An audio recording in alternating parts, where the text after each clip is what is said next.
Bueno, entonces nosotros somos el reto de la salud, que somos Daniela Acuña, José María Campo, Manuela Giraldo, María Paula Mejía y Ana María Robles. Entonces, bueno, vamos a empezar con la obesidad como problema central.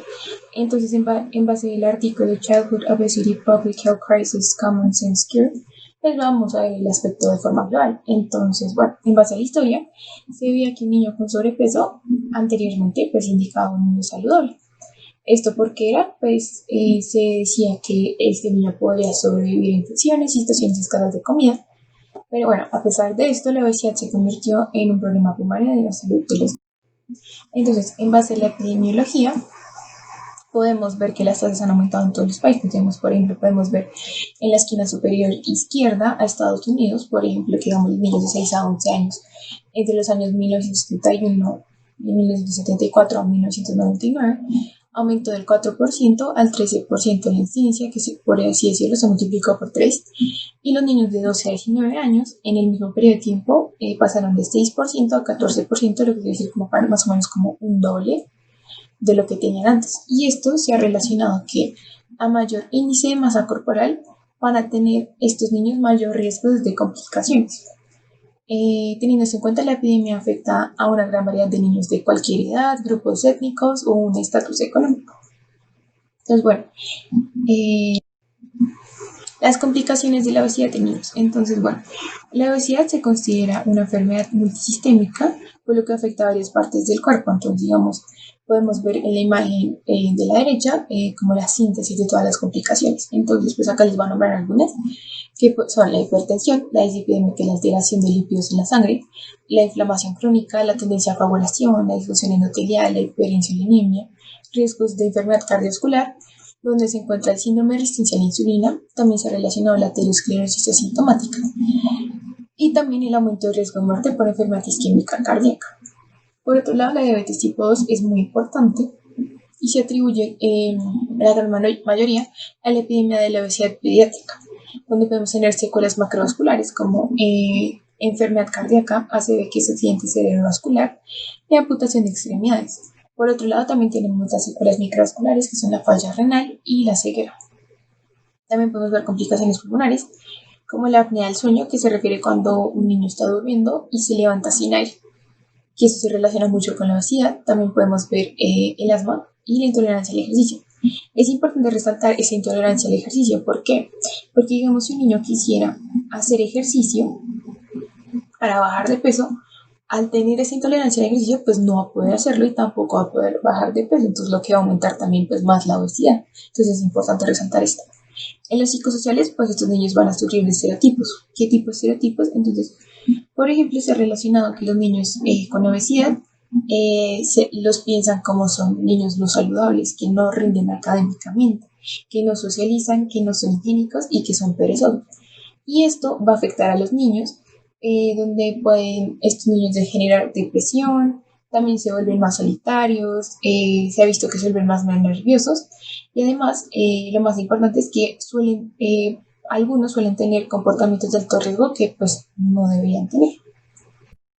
Entonces, bueno, podemos relacionar pues, la obesidad con el peso del cuerpo, donde este peso del cuerpo se controla fisiológicamente, entonces lo podemos ver como una balanza. Entonces se puede ver en un balance entre el consumo de energía y gasto de energía. Entonces, digamos, si hay algún cambio en esta balanza, por ejemplo, que haya aumento del consumo de energía y bajo gasto de la energía, pues esto va a promover la obesidad.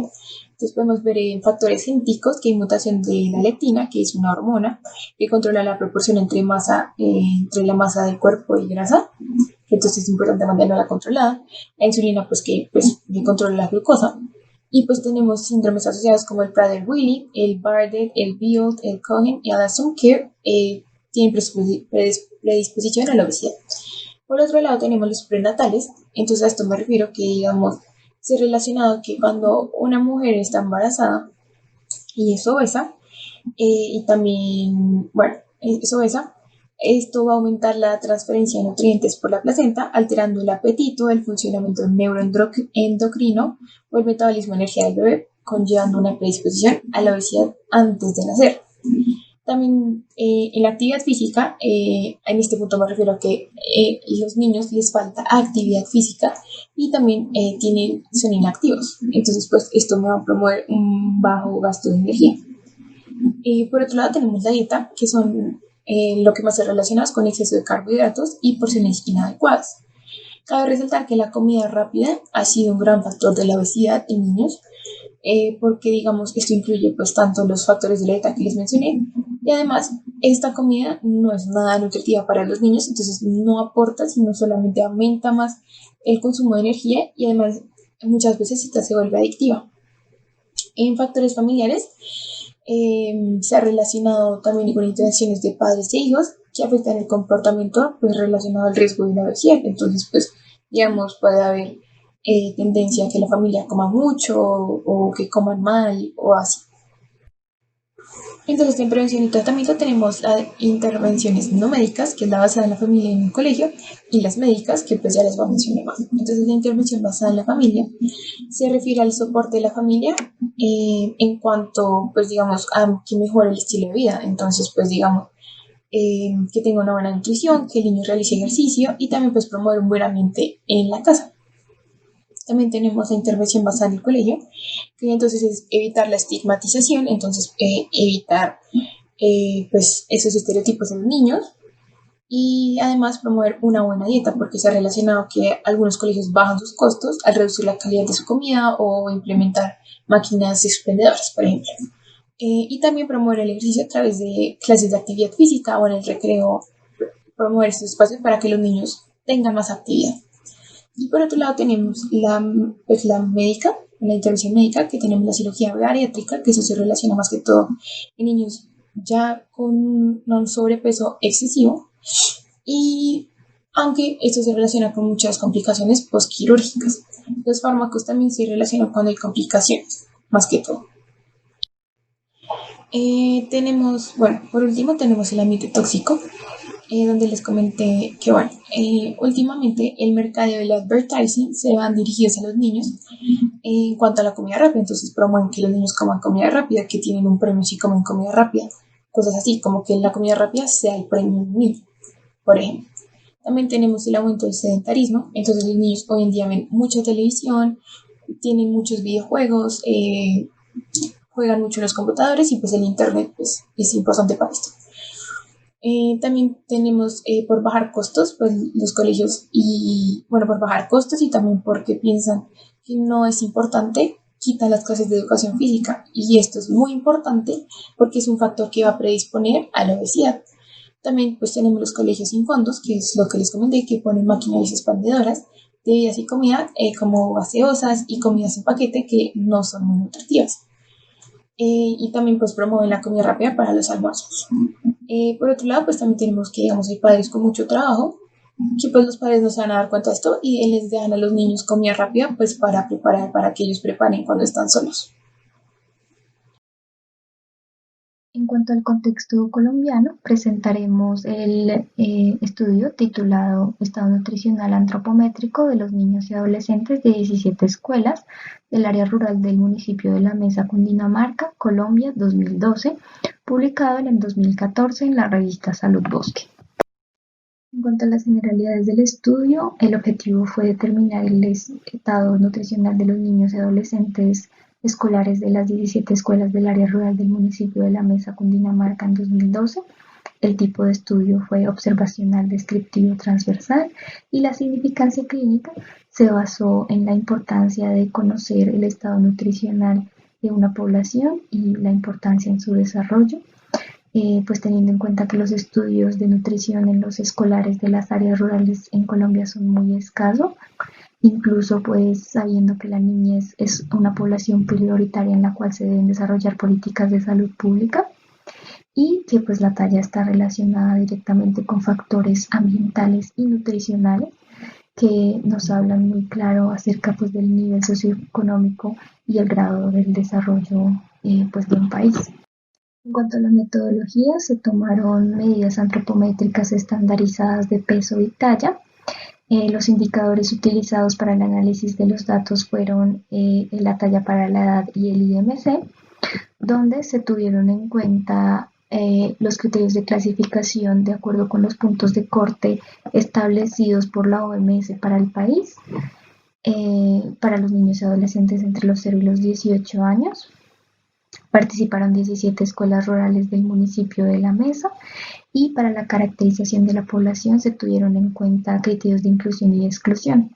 Dentro de los criterios de inclusión, pues se encontraba pues que el niño estuviera matriculado para el periodo 2012, que estuviera en los grados de 0 a 5, entre los 5 a los 16 años, que tuvieran el consentimiento de sus padres o cuidadores y pues el asentimiento de participar en el estudio. Como criterios de exclusión pues serían los niños que no estaban de acuerdo en participar en el estudio, que no conocieran su fecha de nacimiento o que estuvieran estudiando temporalmente en la escuela.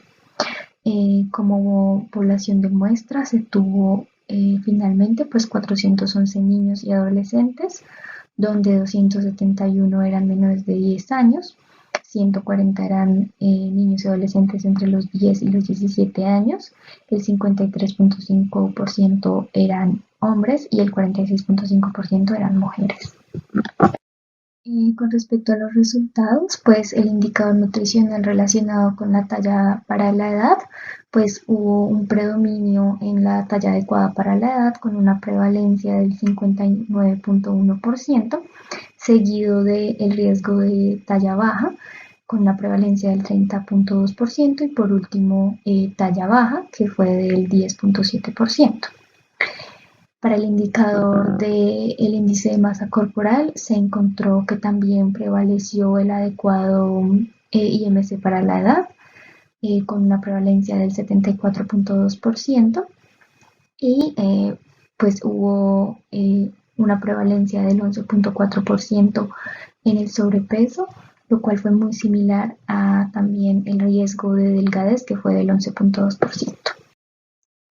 Al estratificar por sexo y edad las variables, se encuentra que en diagnóstico nutricional hay una asociación estadísticamente significativa entre el sexo y el riesgo de talla baja para la edad, siendo mayor para el sexo femenino con una prevalencia del 36.1%. Y también se halla una asociación estadísticamente significativa entre la edad, más específicamente pues el grupo etario de los 10 a los 17 años, con la talla baja, con una prevalencia del 17.1% en comparación a los menores de 10 años, que fue del 7.4%.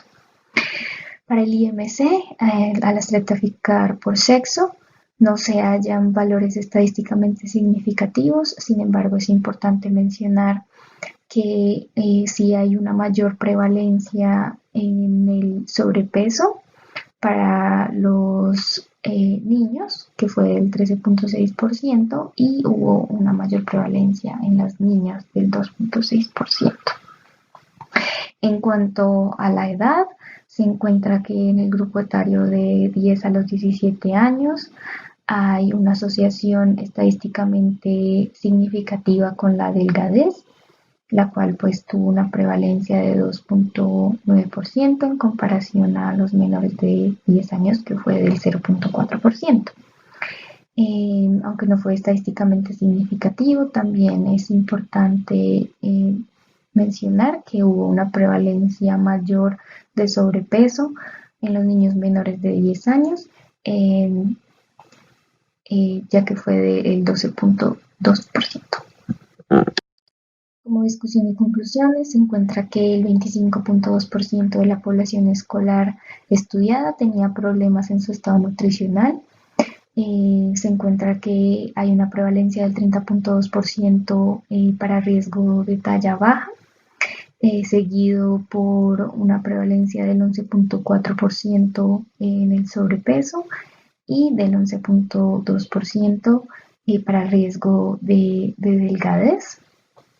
Y también pues que hay una prevalencia del 10.7% en talla baja para la edad. Los resultados anteriormente mencionados son muy similares a la caracterización nutricional de la población colombiana que se realiza en la encuesta nutricional nacional del 2010. Y al ser comparado con los resultados de otros artículos, se ha visto que hay un aumento en la prevalencia del sobrepeso y la obesidad en los escolares del área rural. En Colombia se ve que esta prevalencia del exceso de peso varía mucho dependiendo de las regiones, ya sea porque han habido alteraciones en pues en la actividad física y en los patrones de alimentación pues de las familias. También pues hay que tener en cuenta que hay otros factores importantes como los antecedentes familiares. Incluso el retraso del crecimiento se ha visto que tiene una asociación importante con la obesidad a largo plazo y pues la pobreza, que es una de las causas más importantes pues de problemas nutricionales en la infancia, no solo en Colombia sino también en Latinoamérica. Y pues lo que nos está demostrando es pues las desigualdades en las regiones y cómo las poblaciones menos favorecidas pues tienen menos oportunidades para el desarrollo de hábitos saludables y pues de programas que enseñen sobre los estilos de vida saludables.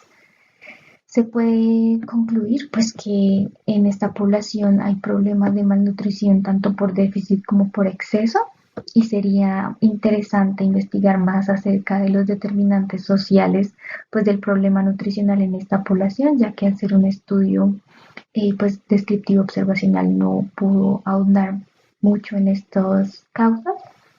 Y pues evaluar el impacto de programas de alimentación complementaria pues que pueden ser muy útiles para esta población. Ahora, como información adicional, se puede decir que 1 de cada 5 niños en Colombia sufre de obesidad o sobrepeso.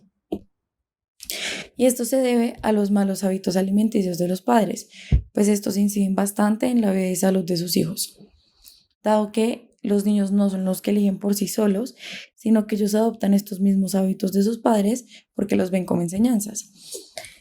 En la siguiente tabla se puede ver que si una mujer que padece obesidad llega a tener un hijo con un hombre que también padezca obesidad, el niño tendría el 80% de probabilidad de padecer de obesidad. Mientras que si una mujer que padezca de obesidad se llega a juntar con un hombre que no padezca obesidad y pues llegan a tener un hijo, este niño tendría el 50% de probabilidad de padecer de obesidad, y esto pues también de la forma invertida. Como noticia investigamos un niño que se llama Samuel Jerónimo Pérez. Él es un colombiano que sufrió de obesidad, llegó a pesar 50 kilos a los 8 años. En este momento él no podía movilizarse, no podía practicar ningún deporte, incluso no pudo continuar con sus estudios escolares, pero ya hoy en día ya superó la obesidad, ahora pesa 35 kilos y vive una vida sana, dados todos los cambios que realizó en sus hábitos. En general, en el 2017 murieron 8 millones de niños en Colombia y el 90% de las causas de sus muertes eran prevenibles. Por ejemplo, diabetes e infartos. Esas son enfermedades causadas por la obesidad que vimos al principio de esta presentación, y el 12% de los niños en Colombia padecen de obesidad. Según la OMS, en el mundo existen 41 millones de niños obesos entre los 0 y 5 años, y se cree que para el 2025 existirán 70 millones de niños obesos, también entre los 0 y 5 años. La OMS concluyó que en tan solo 40 años se ha triplicado la cifra de obesidad en niños en el mundo. Y este link es un video que ejemplificará la noticia y algunos detalles ya mencionados y unos nuevos. Escuchen esto, en Colombia 1 de cada 5 niños sufre de sobrepeso, y lo más preocupante es que la cifra podría aumentar si no se hace un cambio en los hábitos alimenticios que involucran a los padres de familia. Viviana Villate, le preguntamos cómo cambiamos estas estadísticas y cómo cuidamos a nuestros niños. Así es, muy buenas tardes, Juanita. Pues efectivamente los malos hábitos alimenticios de los padres inciden drásticamente en la vida de los niños y sobre todo en su salud. Tanto así que si los dos padres llegan a sufrir de obesidad, el hijo tiene la probabilidad de un 80% de sufrirla, una situación que la Organización Mundial de la Salud también mantiene la alerta. Pues veamos los detalles en el siguiente informe. Con apenas 8 años, Samuel se enfrentó a una grave condición, la obesidad. Yo siempre había sido un niño gordito, o sea, nunca había podido haber hecho muchas cosas que niños de mi edad habían podido hacer. Llegó a pesar hasta 50 kilos, situación que le impedía movilizarse, practicar algún deporte e incluso continuar con sus estudios escolares. Fue una experiencia bastante dolorosa. Primero desde el punto de vista de ver a un niño de la edad de Jerónimo verse limitado por el peso. En Colombia, según la última encuesta de seguridad nutricional, 1 de cada 5 jóvenes sufre de obesidad, condición que según los expertos se adquiere principalmente por los malos hábitos de los padres. Un niño no elige por sí solo, él no toma decisiones y él termina adoptando los mismos hábitos que tienen sus padres. ¿Qué son los productos que deberían consumir nuestros hijos de manera más habitual? Productos preparados en casa, frutas, verduras. Además advierten que los niños con un padre obeso tienen probabilidad de serlo en un 50%, y si los dos padres son obesos, la probabilidad asciende al 80%. En el 2017 se murieron 8 millones de niños. 8 millones de niños, de los cuales 90% eran causas completamente prevenibles. Yo hoy cada día recibo más niños obesos, recibo más niños con diabetes, recibo más niños con infartos. Una de las recomendaciones de los pediatras a nivel mundial, por ejemplo, es a los niños no añadirles azúcar o sal a las comidas, y eso va haciendo también que su paladar se acostumbre a ser mucho menos dulce y mucho menos salado. Tras someterse a un arduo tratamiento que involucró a sus padres y un cambio de 180 grados en la conciencia alimenticia, hoy Samuel tiene una vida completamente diferente. Y pues aquí estoy echando el aguacate. Mi mamá mientras tanto está picando como que la rúgula y el calé. Pues yo he perdido harto peso, ya me siento mucho mejor. Hoy, después de 14 meses que llevamos en ese proceso, vemos un beneficio no solamente para nuestro hijo, que ha pasado de pesar 50 kilos a pesar en este momento 35, sino también para nosotros, como familia. Según la Organización Mundial de la Salud, en el mundo hay 41 millones de niños obesos entre los 0 y 5 años, y se calcula que para 2025 la cifra ascienda a 70 millones. Así es, pues además la Organización Mundial de la Salud asegura que aproximadamente en 40 años se ha triplicado la cifra de obesidad en el mundo. De ahí la importancia de adquirir buenos hábitos alimenticios y de seguir una adecuada información nutricional. Pues es la información desde el norte de Bogotá. Viviana Villate, Noticias Caracol. La biología y los retos de la salud. La biología es uno de los enfoques académicos que sirven como una herramienta para explicar la situación, en especial la obesidad infantil. Por eso, la primera pregunta que nos vamos a hacer es, ¿qué es la obesidad? Desde una respuesta teórica a la luz de la biología, la obesidad es un estado de exceso de masa del tejido adiposo. Esto quiere decir que el tejido adiposo es un órgano multifuncional, ya que además de cumplir su función de almacén de los depósitos de grasa, el adipócito maduro es considerado un órgano endocrino y paracrino, que secreta sustancias bioactivas que conductan las funciones de otros órganos. ¿Esto qué quiere decir? Estas sustancias bioactivas incluyen ácidos grasos libres, hormonas, proteínas involucradas en la regulación del balance energético y también el control del hambre, la saciedad, el metabolismo de los lípidos, la sensibilidad a la insulina, entre otros.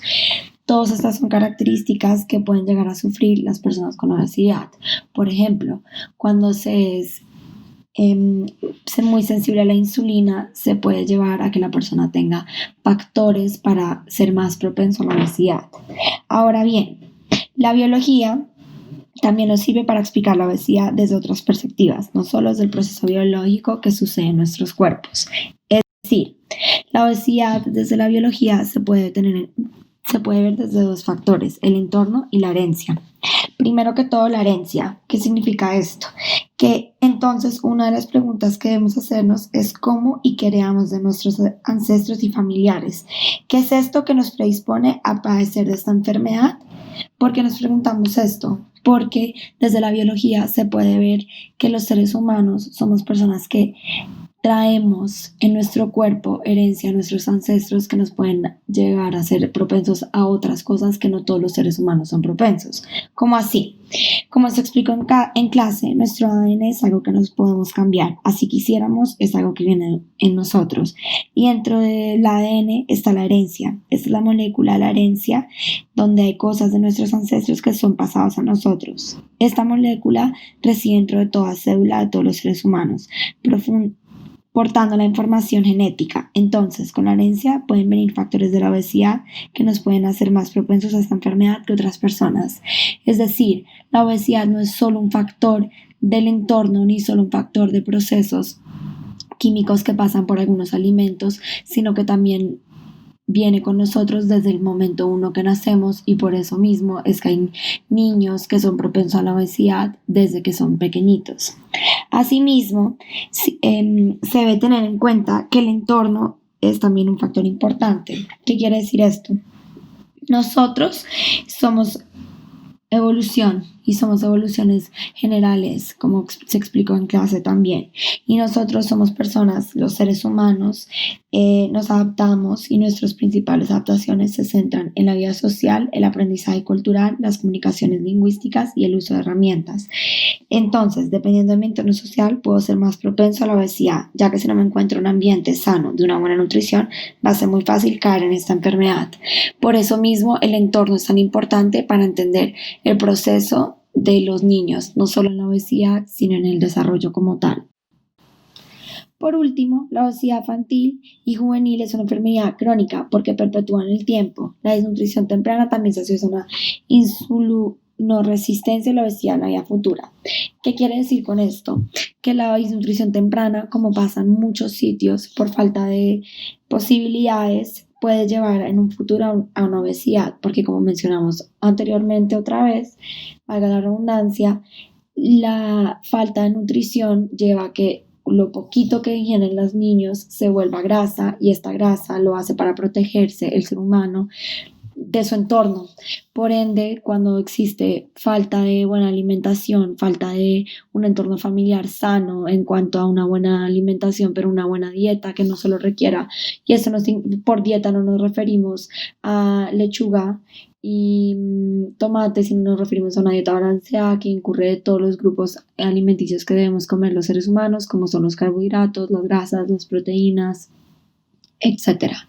Por eso mismo, los hábitos familiares muy arraigados son difíciles de reemplazar por otros más saludables si no se involucra a la familia en el tratamiento del sobrepeso. El sobrepeso normalmente, y como vimos en los videos en este tema durante el semestre, los sobrepeso normalmente está dentro de toda la familia. No es algo que lo tiene solo una persona, sino toda la familia, ya que el sobrepeso se debe tener en cuenta, como también se mencionó, el entorno social, el entorno económico, los genes, etc. Por eso mismo es que consideramos que el enfoque académico desde la biología nos puede ayudar a abarcar el tema y a entender un poco más este problema que sucede más que todo hoy en día y que es tan común en los niños pequeños de ser obesos. Para terminar, nosotros les traemos unas propuestas las cuales pueden ayudar a mitigar el impacto que traen estas condiciones en la población. Nuestra primera propuesta es una propuesta de diagnóstico, en las cuales nosotros proponemos que se le hagan exámenes prenatales, como la prueba del talón o algún tipo de prueba genética a los recién nacidos. Para esto, pues primero, diagnosticar enfermedades con las que estos hayan nacido.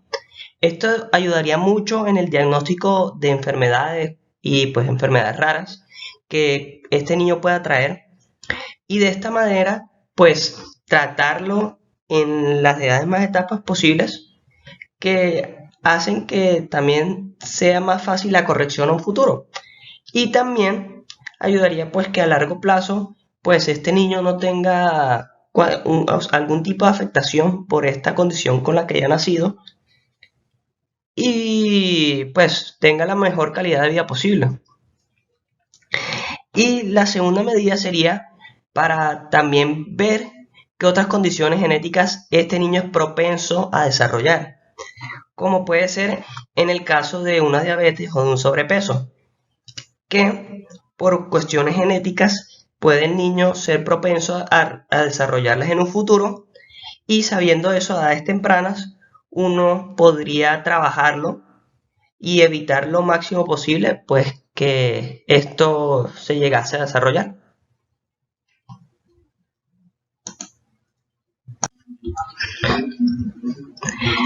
Nuestra segunda propuesta es una propuesta de prevención, en la cual en primera instancia nosotros queremos incentivar la actividad física.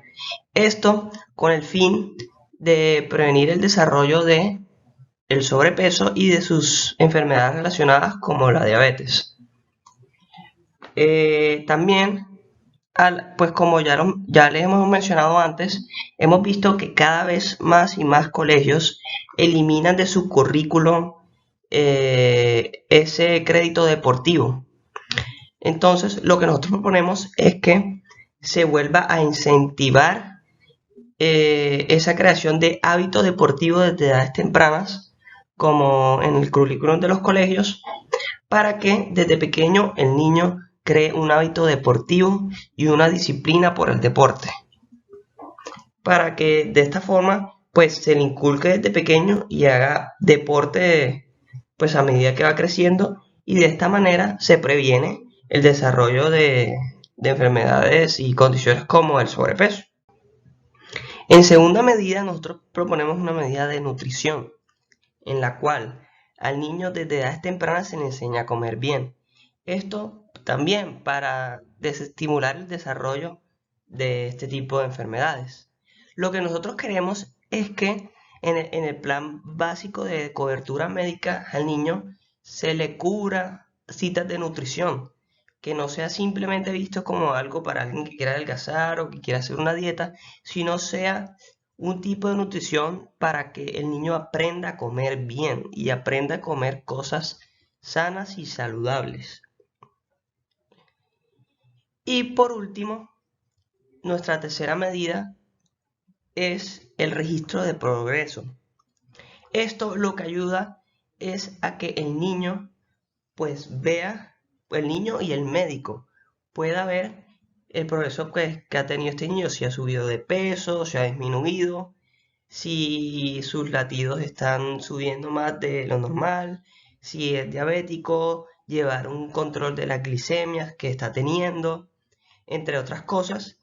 Y también como uso para la actividad deportiva, de ir contando cuántos kilómetros hace, cuánto ha trotado, que también estimula al niño a que siga haciendo más actividades deportivas. Le pone una meta, le pone un reto a seguir, lo cual creo que es muy importante, pues siempre tener ese objetivo, y con el registro del progreso y poniéndose metas a futuro, creo que se puede incentivar pues la actividad física y una buena nutrición en los niños.